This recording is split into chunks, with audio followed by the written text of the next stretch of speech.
And when I was an atheist and legal editor of the Chicago Tribune, I would have smirked at the fact that Easter this year falls on April Fool's Day.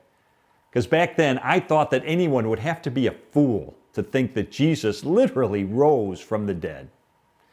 One day, my wife gave me the news that she'd become a Christian. And so I decided to take my journalism training and legal training and debunk the resurrection of Jesus. So I spent 2 years of my life analyzing the historical data. And what I found really shocked me. I recount it in my book, The Case for Miracles. First of all, I found that there's no dispute among scholars that Jesus was dead after being crucified. The famous atheist New Testament scholar Gerhard Ludemann says it's historically indisputable that he was dead. The Journal of the American Medical Association says that based on the historical and medical evidence, that Jesus was clearly dead even before the wound to his side was inflicted. Second, we have early reports of the resurrection of Jesus. Reports that come so quickly, you can't just write them off as being a legend. In fact, we have one report of the resurrection, including named eyewitnesses, that has been dated back by scholars to within months of the death of Jesus. Friends, that is historical gold. Third, we have the empty tomb, and I found that even the opponents of Jesus implicitly conceded that the tomb of Jesus was empty. And then fourth, we have 9 ancient sources inside and outside the New Testament confirming and corroborating the conviction of the disciples that they encountered the resurrected Jesus. Friends, that is an avalanche of historical data.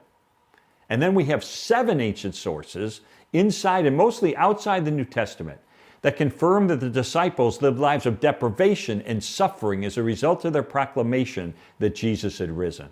Why were they willing to do that? Because they heard a rumor that he'd risen? No, because they were there. They touched him. They ate with him. They talked with him. They knew the truth. And knowing the truth, they were willing to proclaim it, even despite the suffering they endured. Friends, I spent 2 years investigating this evidence. And it came down to one day when I reviewed it all and I thought, you know what? Based on the historical data, my verdict is that Jesus not only claimed to be the Son of God, he backed up that claim by returning from the dead. And that's the moment that I decided to confess my sin, to turn from that, to receive this free gift of forgiveness and eternal life that Jesus purchased for me on the cross. And at that moment, I became a child of God. Some people have a rush of emotion at that moment. I didn't. You know what I had? I had the rush of reason. Because the resurrection of Jesus is not some April Fool's Day joke.